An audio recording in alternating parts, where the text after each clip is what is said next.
नमस्कार, मैं श्याम गिरी। आप देख रहे हैं टीएफडी इंडिया न्यूज 24। टीएफडी इंडिया न्यूज 24 में आप सभी दर्शकों का स्वागत है। एनडीए गठबंधन के अंदर बड़ी टूट होती जा रही है और यह सिलसिला अब रुक नहीं रहा। यह सिलसिला और आगे बढ़ने की उम्मीदें भी बताई जा रही हैं और अगर ऐसा है और यह चीजें लगातार चल रही हैं तो फिर उल्टी गिनती शुरू हुई है बीजेपी की। फिर इस बात से इनकार नहीं कर सकते और ये डीएमके के यह दो टुकड़े हो रहे हैं। खबरों के अनुसार अब दर्शकों को बताओ तो एआईएडीएमके ने सरमुगम और बेलूमड़ी को निकाला पार्टी से। दो फाड़ होने की कगार पर आई है। सरमुगम और बेलूमड़ी को निकाला है पार्टी से, दो फाड़ होने की कगार पर है। कहा जा रहा है कि सरमुगम गुट के बीच राजनीतिक संकट और गहरा गया है। सीएम विजय को फ्लोर टेस्ट के दौरान एडीएमके के वरिष्ठ नेता सीवी सरमुगम ने अन्य नेताओं के साथ ईपीएस के खिलाफ खुल करके बगावत कर दी है। इसके बाद से पार्टी में उथल पुथल मच गई है।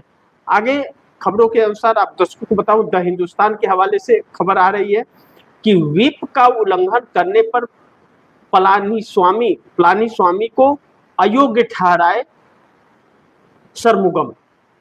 चेन्नई में एआईएडीएमके के वरिष्ठ नेताओं ने दावा किया है कि उनके पास बहुमत है। उन्होंने पार्टी प्रमुख पलानीस्वामी पर व्हिप के उल्लंघन का आरोप लगाया और अयोग्य की मांग की। गुट के नेताओं ने कहा कि उनकी बात साफ है।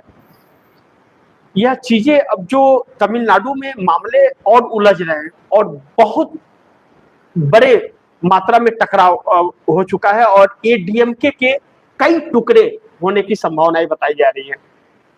47 विधायकों में 85 जो विधायक थे उसमें माफ कीजिएगा 47 विधायक थे, उसमें 25 टूट चुके हैं। अब ऐसे में दर बदल का जो कानून होता है वह कानून लागू नहीं हो रहा है इसमें। और यहाँ एक चीज आप दर्शक ध्यान दीजिए कि इसमें क्या कहा जा रहा है कि चेन्नई में एडीएमके के वरिष्ठ नेताओं ने दावा किया कि उनके पास बहुमत है। एडीएमके 47 सीट लेकर के यह दावा कर रही थी कि उनके पास बहुमत है, लेकिन उनके पास बहुमत है। उन्होंने पार्टी प्रमुख पलानीस्वामी पर व्हिप के उल्लंघन का आरोप लगाया और अयोग्य की मांग की। गुट के नेताओं ने कहा कि उनकी बात साफ है। क्या कहा जा रहा है कि एडीएमके के पास बहुमत है, 47 है और 47 में कैसे बहुमत हो सकता है? 118 सीटें बहुमत की है, यानी कि एडीएमके और डीएमके स्टालिन की पार्टी यह दोनों मिलकर के सरकार बनाने की कवायद में थे। कांग्रेस ने इसीलिए इनका साथ छोड़ा था और विजय थलापति यानी कि टीवीके को समर्थन दिया। अब विजय के सरकार बनने के बाद इन लोगों का सारा प्लान फेल हो गया है। अब सवाल यह उठता है कि जब विजय के पास बहुमत के करीब पार्टी गई थी और सिंगल लार्जेस्ट पार्टी थी, उसके बावजूद राज्यपाल ने जो नाच नचाया 4 दिन तक, सरकार बनाने की इजाजत नहीं दी।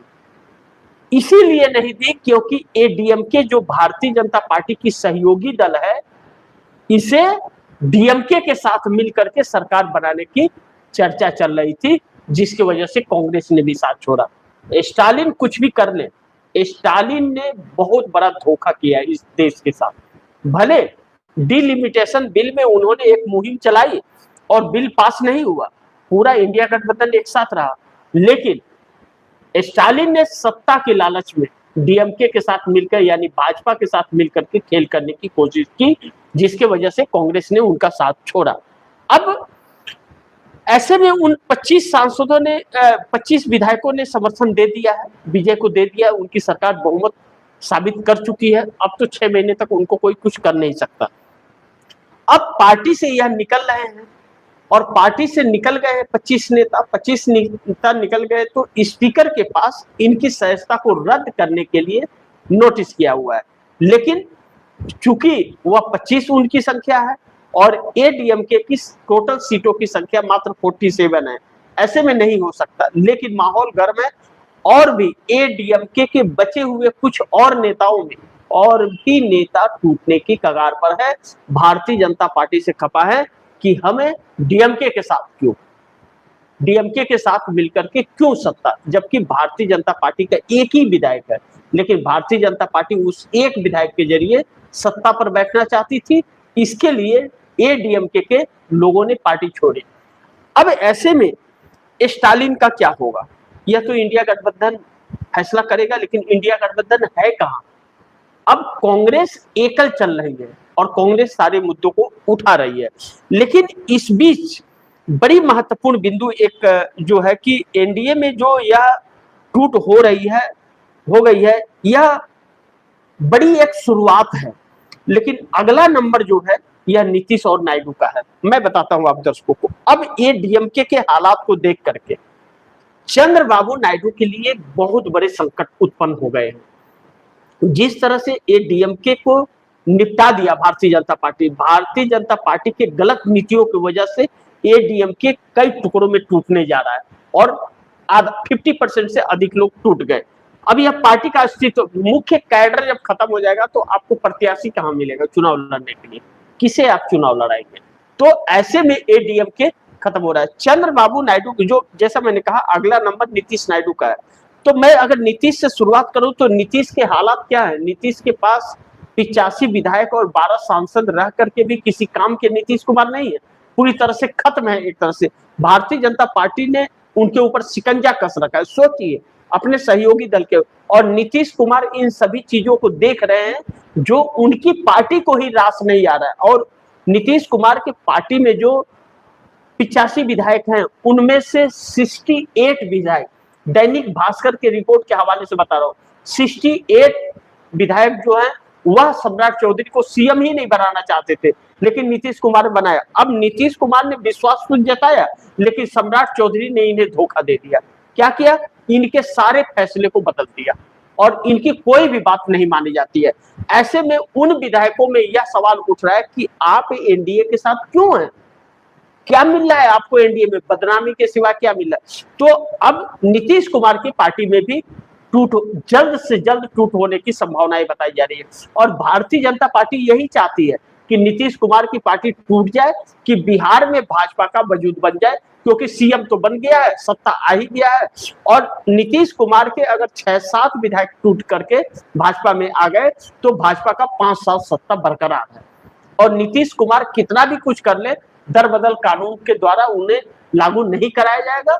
स्पीकर महोदय एक झटके में भाजपा के लिए स्वीकृति दे देंगे, नीतीश हाथ मलते रह जाएंगे। लेकिन अब नीतीश भी इधर टूट रहे, एडीएम के पूरी तरह से टूट गई।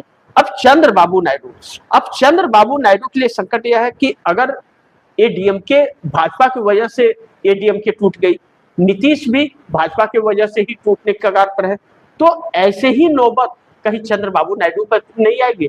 चंद्रबाबू नायडू के लिए भी क्या ना, भारतीय जनता पार्टी वैसे हालात पैदा कर देगी तो चंद्रबाबू नायडू का भी वजूद खत्म हो जाएगा।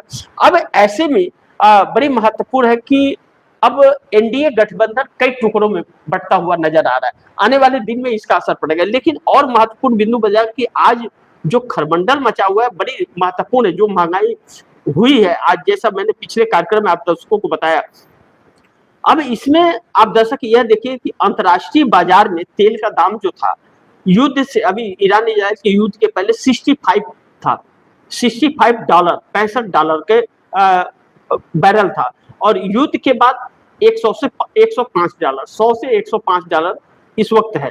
तो ऐसे में तेल कंपनियों की मनमानी चल रही है। नियमों का उल्लंघन, आवश्यक वस्तु अधिनियम के उल्लंघन का दावा है, ऐसा डीलर एसोसिएशन पेट्रोलियम मंत्रालय को लिखी विरोध की चिट्ठी। अब पेट्रोलियम मंत्रालय को डीलर एसोसिएशन जो है, जो मंगाते हैं पेट्रोल पंप वाले, इन लोगों ने सभी ने मिलकर एक चिट्ठी लिखी है। अब ऐसे में मल्लिकार्जुन खड़गे ने कहा है कि खड़गे ने कहा कि मोदी सरकार नियमित अंतर्राष्ट्रीय बाजार में तेल सस्ता होने पर, मल्लिकार्जुन खड़गे कांग्रेस के राष्ट्रीय अध्यक्ष कह रहे हैं कि अंतर्राष्ट्रीय बाजार में तेल सस्ता होने पर जनता को नहीं मिला कोई फायदा।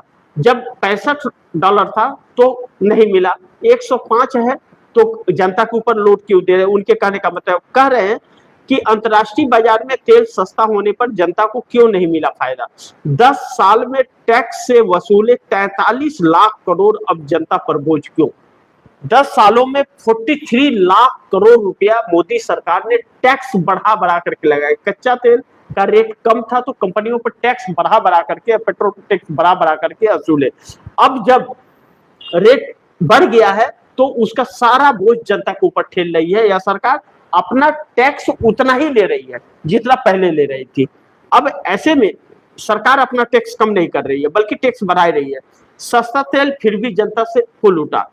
अब यह कांग्रेस का दावा है कि कीमतें गिरने पर भी जनता को नहीं दिया गया लाभ, विधानसभा चुनाव खत्म होते ही बढ़ा दिए गए दाम, इस वित्त वर्ष में 6% तक पहुंचने का अनुमान है, विकास दर जीडीपी के अनुमान कम होने की आशंका।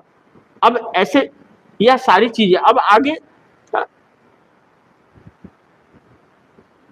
मैं आप दर्शकों को बताऊं कि पेट्रोलियम मंत्रालय को डीलर्स एसोसिएशन ने विरोध में, इनके इस रेट के विरोध में खत लिखा है। अब ऐसे में बड़ी महत्वपूर्ण है, आप दर्शकों को यह बताना जरूरी है कि इस वक्त जो परिस्थितियां हैं यह सुनी नहीं जा रही है, लेकिन अब जो खबरें आ रही हैं वह बड़ी चौंकाने वाली हैं कि यह सब कुछ अडानी की वजह से किया जा रहा है, जिसको लेकर के मैं अगले कार्यक्रम में आप दर्शकों को बताऊंगा कि सब कुछ अडानी के लिए। और जो खबरें आ रही हैं वह इस देश को पूरी तरह से बर्बाद करने के लिए और आम जनता को भिखारी बनाना के तरफ वह रास्ते लेकर के जा रहे हैं, जो बड़ी चौंकाने वाले हैं। अब हम यह समझने की कोशिश करें कि मोदी के एनडीए में यह जो बड़ी टूट डीएमके से शुरुआत हो रही है और नीतीश से गुजरते हुए चंद्रबाबू नायडू तक जा रही है टूट की, तो नीतीश कुमार क्या इस हालात में है कि वह अपनी पार्टी को संभाल सके? तो जवाब होगा ना। और लेकिन नीतीश कुमार की पार्टी टूटेगी, अब बहुत जल्द उनकी पार्टी टूटेगी। और दूसरी चीज, चंद्रबाबू नायडू समय रहते अगर नहीं संभले तो चंद्रबाबू नायडू के लिए सत्ता गंवाने का वक्त आ जाएगा, क्योंकि अब कांग्रेस का साउथ में जनाधार बनना शुरू हो चुका है। अब ऐसे मोड़ पर यह सरकार आई है कि इस सरकार के पास बहुमत केंद्र में भी नहीं है और अपने सहयोगी दलों को जिस तरह से यह तोड़ मरोड़ करके रख रही है, शिकंजा कस के, अब ऐसे में इसमें सिर्फ एक चंद्रबाबू नायडू ही हैं जो मोदी के चंगुल से निकल सकते हैं। फैसला उन्हें करना है कि वह कब करते हैं, लेकिन एनडीए टूट की शुरुआत हो गई है, अंत बड़ी भयावह मोदी का होने वाला है, इस बात से इनकार नहीं कर सकते। उल्टी गिनती भारतीय जनता पार्टी की शुरू हो चुकी है, टूट से भी और महंगाई से भी। तो आने वाला वक्त बहुत चुनौतीपूर्ण है और देखते हैं क्या होता है। जो भी होगा खबरें आप दर्शकों तक लाता रहूंगा। आप दर्शकों की क्या राय है, क्या सुझाव है, कमेंट बॉक्स में जरूर दीजिएगा। इस खबर को ज्यादा से ज्यादा शेयर कीजिएगा, अपने दोस्तों को भी कहिएगा आगे शेयर करें। और आपने टीएफडी इंडिया न्यूज 24 को सब्सक्राइब नहीं किया, सब्सक्राइब कर लीजिएगा, अपने दोस्तों को भी कहिएगा सब्सक्राइब करें। मिलते हैं अगली खबर के साथ, तब तक के लिए नमस्कार।